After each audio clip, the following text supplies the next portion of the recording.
On May 7th, 2026, Sony Group Corporation published their fiscal year earnings. In the game and network services segment there is a line item. Impairment losses against Bungie Inc.'s intangible and other assets. 120 billion yen. Approximately 800 million US. I was sitting with how we even got here. And it's not surprising to anyone. Wasn't surprising to me. Because I wrote about this in 2020. And so did thousands of other people. Bungie heard us. We know, because they said so. This is that conversation.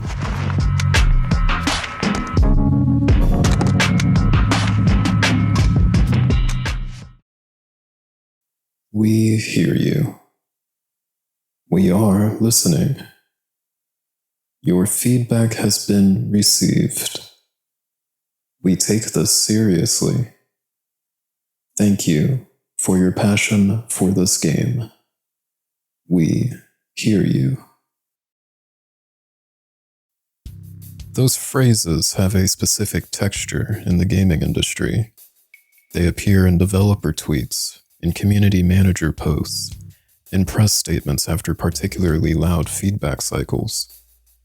They are not lies exactly. There's something more interesting than that. A form of communication that sounds like a response while containing no commitment to said change.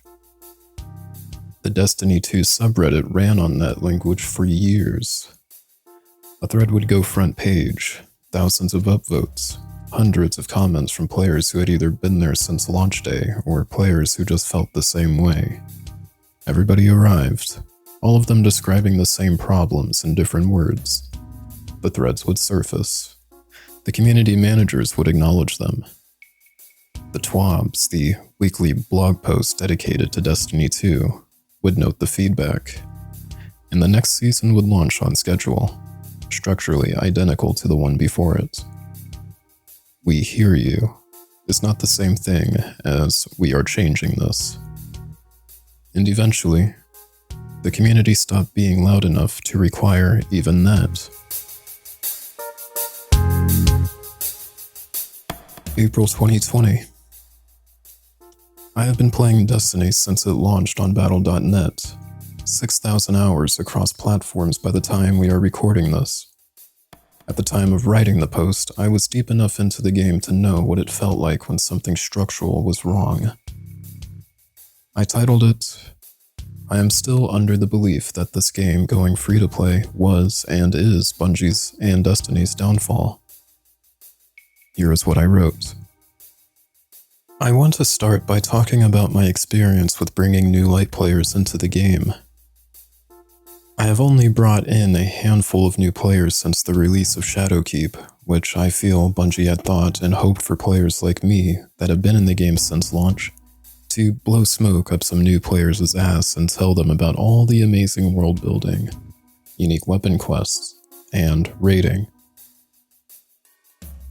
These new players did not last long into the release of Shadowkeep, or the subsequent supplementary seasons to follow. I had to ask these players that would quit why. A few claimed that there was no clear direction. One had claimed, I don't know why they thought it was a good idea to get rid of that campaign they had. I then had to explain that you go to Amanda Holiday in the hangar to vendor the campaigns.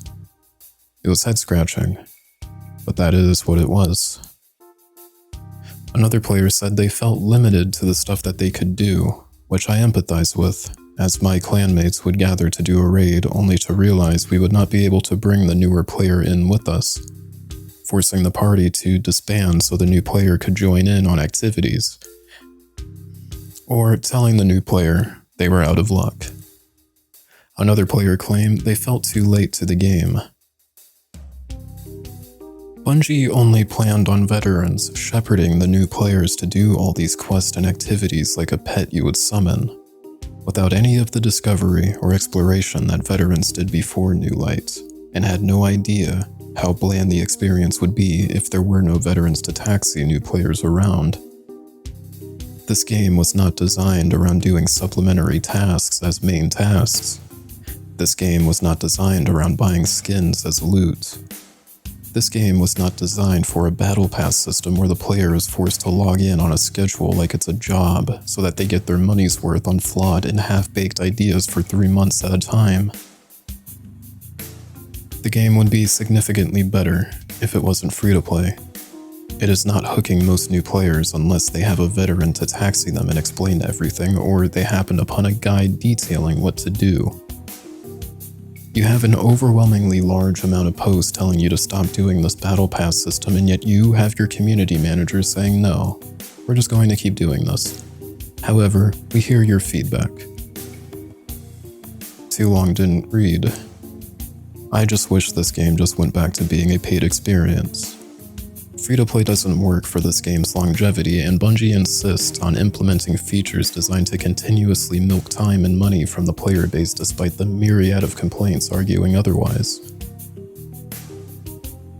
The post, arrogant as it was, went front page. The comments ran for hundreds of replies. People who had been playing since the Taken King era, people who had just downloaded New Light during the first week of quarantine, all of them saying the same things. And what we got was, we hear your feedback. And then, the next season launched on schedule. 6 years on, I want to be honest about that post. The frustration in it was real. The diagnosis, at least to me, was correct. The solutions were solutions of someone who felt something structural going wrong and reached for the nearest available explanation. Make it paid again. Remove the battle pass. Go back to what it was. A live service game cannot simply stop being a live service game because players are unhappy with what that requires of them. The people making those decisions are not indifferent to player experience. They are operating inside financial structures that do not move because a Reddit post goes front page. I understand that, in a way that I didn't back in 2020. However, what I did get right, at least, was that the game was asking players to behave in ways that the game was never designed to support. The onboarding was broken. The seasonal structure was extracting engagement rather than producing it. The community was being managed rather than heard. Those things, at least, were true. They stayed true. The wound I described in the post had the infection added after. I wrote that post and moved on. The game kept going, and I kept playing. 6,000 hours later is not a number you just accumulate when you hate something. This week, with the Sony earnings call on the horizon, I went back, not to relitigate what I had written. I just wanted to know whether the experience I had described 6 years ago still matched with what people who had been in or around the game were actually feeling. So, I asked. A friend of mine, someone I had brought into the game years ago, responded. He had put 66 hours into Destiny 2. Not a bounce. Not someone who gave up after the tutorial. Someone who genuinely tried. Here's what he had to say. I felt too far behind compared to everyone else, and the rush of the whole gameplay formula in dungeons and raids made me feel like I wasn't enjoying the game at a proper pace. Some of the mechanics for these were also really weird compared to anything else I'd ever heard or played. It just didn't feel good to play. Some of the areas I was taken to were things I hadn't even done in the story yet. That one with the huge red towers on the moon, I think, and another in the floating city that was in a void or something. But being taken to those areas and loosely being explained the mechanics and not what was actually going on took me out of things. I felt like I was playing a party pack of minigames or something. They got rid of the red campaign, and I think I never finished it, or they got rid of it when I was actively playing it, or had come back to play it, so the only story I had any feeling towards was gone forever. Actively removing content is incredibly stupid, even if they do briefly bring it back again later. It makes me think of Genshin Impact of all things. their seasonal events would reference stuff that happened the year prior. So if you didn't start playing until recently, then you'd have no clue what they were talking about. The fact that Destiny makes me think of Genshin is abysmal. I also agree with the onboarding being bad and that I never had an active goal because I was being dragged to all these dungeons and areas I had no clue about. And this might be nitpicking, but the fact that you can see your lower body being cut off when you slide and look back quickly just screams lack of polish. If you can't fix or change that, then how does that make the rest of the game seem to somebody that's new? It's a small thing, but it's actually something that's bothered me over the years. And the final simplest thing to say is just that I moved on to other games that I felt treated my time better or were more fun and interesting at the time. I gave it 66 hours of my time, so that was enough for me. 66 hours. Not a bounce. Not someone who quit at the character creation screen. It was someone who stayed long enough to care, long enough to notice the small things, long enough to form an opinion about what the game thought of his time and what that was worth. He described the same problems I had written about 6 years earlier, the same absence of direction, the same feeling of being pushed through content without context, the same specific grief about a story being removed while he was still trying to finish it. I wrote the post in 2020. He gave his assessment just a few days ago. The conversation hadn't moved. And just a few days after, Sony published the earnings report.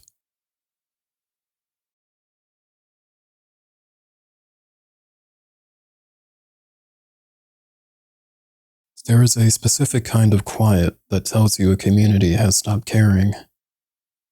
It's not just the quiet of satisfaction, not the quiet of people who got what they wanted and just moved on. It is the quiet after years of saying something to a wall. The point where the energy required to be frustrated exceeds the reward of being heard. The point where you stop showing up to argue because the argument has never produced anything that you can point to. Justin Truman, Bungie's head of studio, understood this distinction. In a talk at GDC, he described apathy as the real danger for a live service game. Criticism meant players still cared enough to engage. Apathy meant you had lost them in a way that was genuinely difficult to reverse. He had this to say: "What you do not want is for people to stop talking about your game." He also said something else in that same talk. He warned developers against over-delivery. If you give players something exceptional, you create an expectation for the next cycle that your team may not be able to sustain. Beware of over-delivery. You are creating patterns. There is a gap between those two ideas. Do not over-deliver because you will set expectations you cannot meet, but also, apathy is worse than criticism. You need people who care enough to keep arguing. The space between those two concerns is narrow, and the seasonal model, as implemented, did not find it. It found the floor of what was acceptable and stayed there, consistent enough to avoid the over-delivery problem, consistent enough over time to drain the community of the energy required to keep caring. Right now, in 2026, the Destiny 2 subreddit exists. Posts go up, builds get shared, highlights circulate. But the sustained critical engagement, the front page threads that demand something better with the specific tone of people who love the game enough to fight about it, that is largely gone. What remains is quieter. People who still play but have stopped expecting things to change. Truman was right that apathy was worse than criticism. He was describing the outcome he wanted to avoid.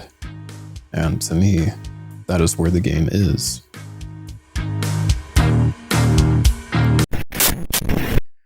I remember sometime during Lightfall, it was the expansion just before the final shape, the expansion that some of us don't even remember without having to Google it. It was a stain, a smear. I remember just sitting there, staring at my ship, not really sure what I would even do when I got on. The people I used to play with, my crew, they had a plan anytime we got on. Raid nights, triumph runs, trials. Someone always had a plan. After the group fell apart, I would just sit there. Eventually, I would open the Eververse store and just look at the inventory for the week. One day, I just told myself, no more. I didn't touch the game again until I needed footage for this very project. The onboarding failure I described in the post and that my friend confirmed in his testimony was not one bad decision. It was a sequence. A pattern, if you will. New Light launched in October of 2019. The Red War campaign, the original story that gave the game its stakes and its characters, was not gone. It had just been moved to a vendor in the tower hangar, a separate section that nothing specifically directed new players toward. You had to know how to look. Nothing pointed there, nothing explained why it even mattered. The game's native systems compounded to this problem. The inventory could not move items between characters without switching them manually or using a third-party tool to do so. There was no built-in group finder for years. Every major beginner's guide described third-party tools as essential, not optional. Essential. The Destiny Item Manager, LightGG, the Destiny 2 Discord. The game had outsourced its own infrastructure to its community and counted on people to just pass it down one conversation at a time. My friend described being taken to the Pit of Heresy and the Dreaming City before he had even finished the Red War. That literally isn't even a design accident. That is what happens when the game has no coherent path for a new player, and the people playing with them have forgotten what it felt like to not know where anything was. Some of this has been since addressed. There is an in-game fireteam finder now, but third-party tools are less load-bearing than they were in 2019 or 2020. Bungie did indeed hear some of what was being said and actually acted on it. The question this episode is asking is not whether any feedback was ever absorbed. It is whether the structural feedback, the kind that went front page and stayed there, produced structural change. And on that question, the record is what it is. The content vault arrived in November of 2020. The Red War, Curse of Osiris, Warmind, and Years of Forsaken content were all archived. A new player arriving after that had even less orientation than a new player that did in 2019. The story my friend had started and come back to finish was entirely gone. The wound I described in the post had the infection added later. The Shadowkeep era introduced something that felt strange the first time I looked at it. A battle pass inside an ARPG. You see, ARPGs run on loot discovery, the feeling of something dropping that you didn't expect, in a way that you could not have planned. And understanding in the moment what it does and why it changes how you play. That is the loop. That is what keeps people farming Ball, years later, across hundreds of hours. The discovery is the product. When Shadowkeep launched alongside the free-to-play transition in October of 2019, the first Destiny Season Pass placed Ariana's Vow at rank 1 of the premium track. It was the first hand cannon in the game's history to use special ammo, scoped, heavy. Something genuinely new sitting directly behind a purchase confirmation. You could earn it free at rank 35 of the free track, but if you paid, you had it immediately. The first time you saw it in someone else's hands was not a loot story. It wasn't a story of, hey, where did you get that? Oh, well, I was fighting somebody and it randomly dropped. No, it was a transaction. Bungie somehow manufactured a way to kill organic discovery. The seasonal model compounded this at scale. A battle pass makes structural sense in a game with one activity. Destiny had dozens. The season pass sat on top of all of them and said, this content expires in 3 months. The weapons, the story, the context that made the loot have a theme around it. Gone when the season ended. The community had a name for it. FOMO. Not just the fear of missing cosmetics, the fear of missing the story that gave the world its meaning. The language players used to describe this was not angry in a way that you might expect. It felt exhausting. The seasonal model had invented the relationship between the player and the game. Instead of the game rewarding your time, you were being penalized for not giving it enough. The game as a second job you didn't even apply for. Champion mechanics arrived in the same era and compounded the problem further. Specific enemy types requiring specific weapon perks or mod combinations. The stated goal was to push players away from setting in to a single comfortable loadout. The practical effect was that high difficulty content stopped feeling like a sandbox and started feeling like a checklist. I played Destiny in the way that I would play Halo. Weapons were the games. Abilities enhanced what you were doing with those guns. Over time, that relationship shifted substantially toward ability-driven play, with weapons increasingly secondary. The reasons for each change were defensible in isolation. The community was watching the cumulative effect. A game that had become harder to play the way you wanted to, more expensive to stay current with, and more punishing to return to after a break. I remember the specific week it stopped feeling like a game to me, and started feeling like a checklist. I logged in. I looked at the seasonal challenges tab, and did the math on whether I had time to complete them before the reset. Not even if I wanted to play it, or if I had time to play it. That wasn't even a question to me. I had to do it, because the sunk cost of the battle pass made not doing it feel worse than doing it. That is the problem. That is exactly the problem.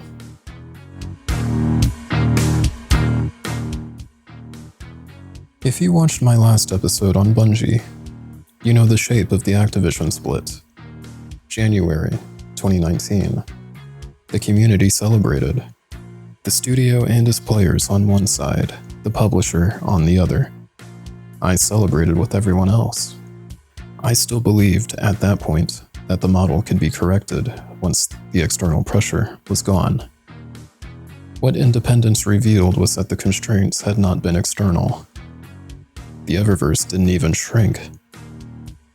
It just kept growing somehow. The seasonal model accelerated. The content vault, which Activision had never even proposed and nobody had ever asked for, happened under Bungie's full control. What I'm getting at is that the institution had its choices. Then, in January of 2022, Sony Interactive announced it was going to acquire Bungie for $3.6 billion US. Sony's own announcement described the deal as giving PlayStation access to Bungie's world-class approach to live service games, not the games themselves, the approach. The model was the product. And on May 7th, Sony published the earnings report that tells us directly what that product was worth. May 7th, 2026.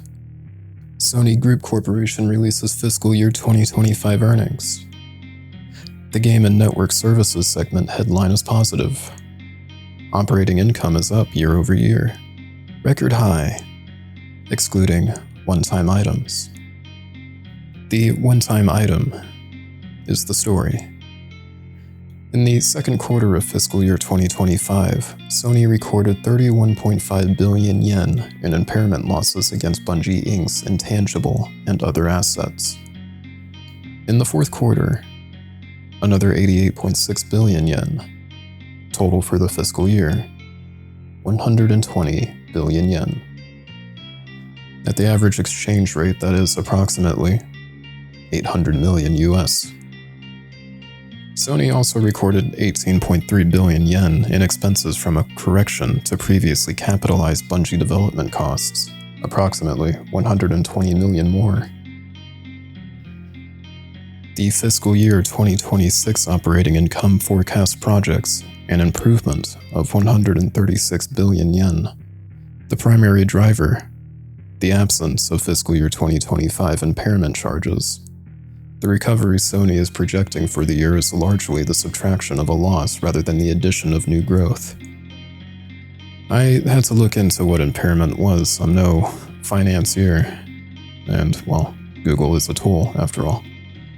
An impairment charge is the formal acknowledgement that an asset is carrying value was too high, that the assets are not going to perform at the level the acquisition price assumed. It is not a shutdown announcement. It's an accounting statement that says we paid for something based on projected performance, and the performance did not meet the projection. What Sony is saying, in the formal language of financial reporting, is that the model underperformed what $3.6 billion assumed it would do. Revenue from Destiny 2 fell 45% year over year following the final shape. Bloomberg reported that decline contributed directly to the layoffs of approximately 100 employees in 2023, followed by approximately 220 more in 2024. The studio has been restructuring since. I wrote the post in April 2020. My friend gave a 66-hour assessment this year. And on May 8th, Sony's balance sheet said the same thing. Both of them had already said. The community had been describing a model that was not working. The quarterly report is the formal acknowledgement that they were right. There is nothing satisfying about that at all. Lin Tao, Sony's CFO, addressed Marathon directly on the earnings call. She said player reception was strong, a Metacritic score of 82, over 90% positive reviews on Steam. Engagement and retention metrics remain at a high level. This is the same earnings call that recorded 120 billion yen impairments. Both of those things are true at the same time, of course. The people who stayed love the game.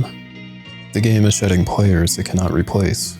Positive sentiment and a retention crisis are not contradictions.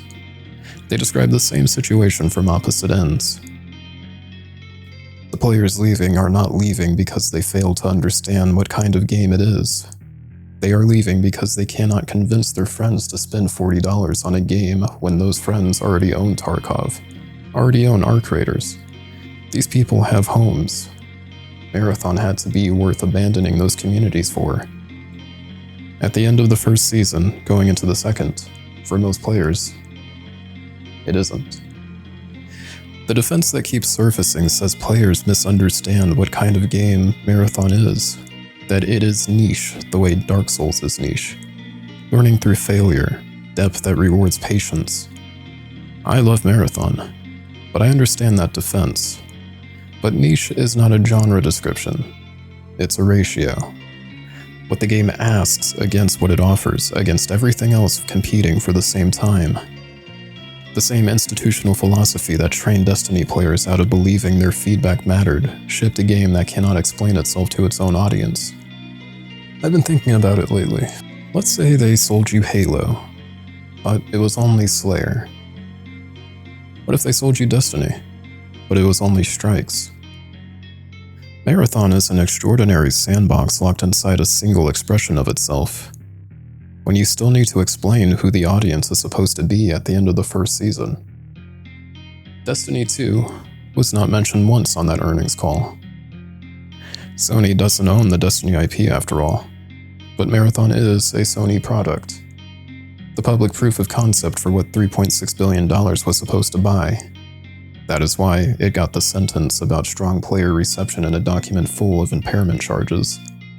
That is why it needs to work in a way Destiny 2 no longer has to.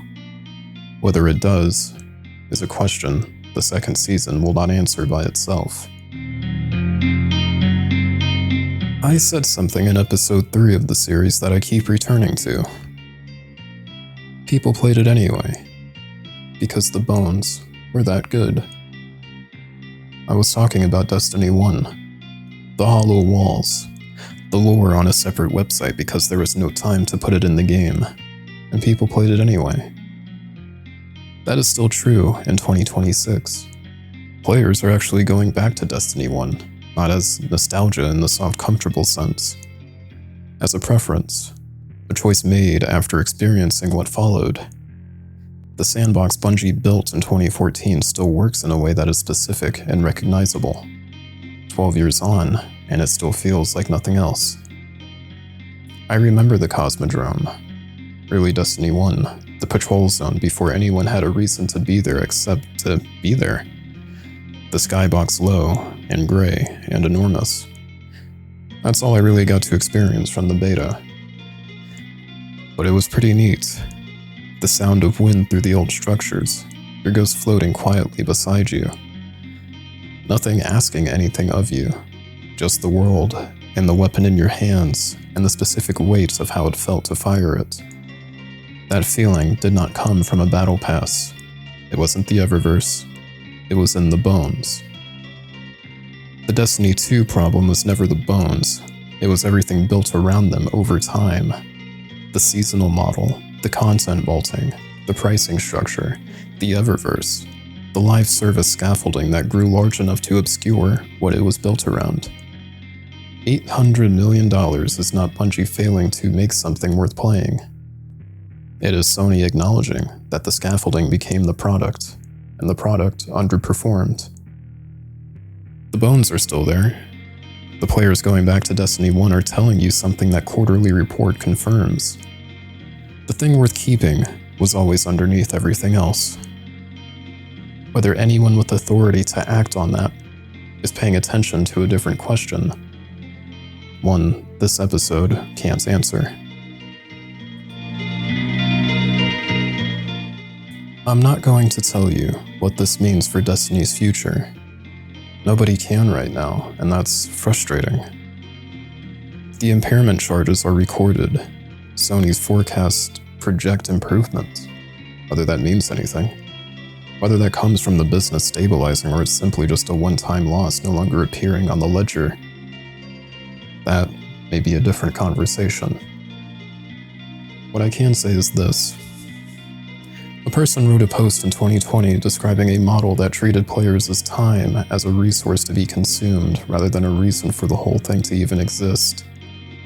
6 years later, someone who had never read that post described the same experience in different words and arrived at the same conclusion.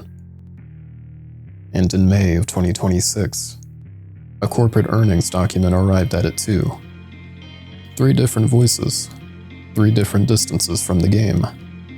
Same answer. The community heard "we hear you" so many times that it eventually stopped producing the energy required to keep saying something back. That silence is what $800 million looks like when you trace it back to where it started. People played it anyway, because the bones were just that good. They still are. I am Agis. Thanks for watching.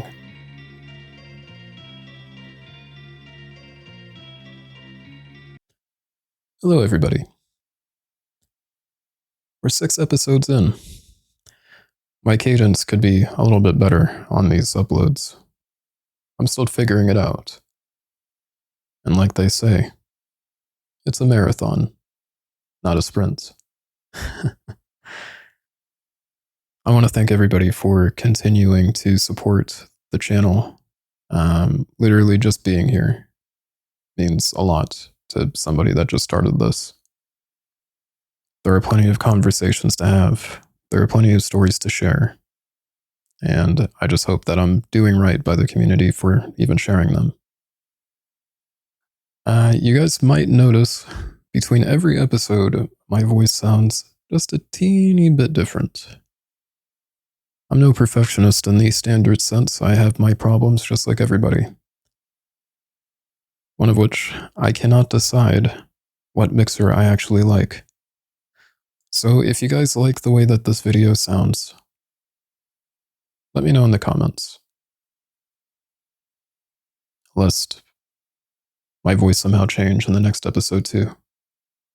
I swap between two mixers, and if the keen among you have noticed, well, you will. There's more coming soon.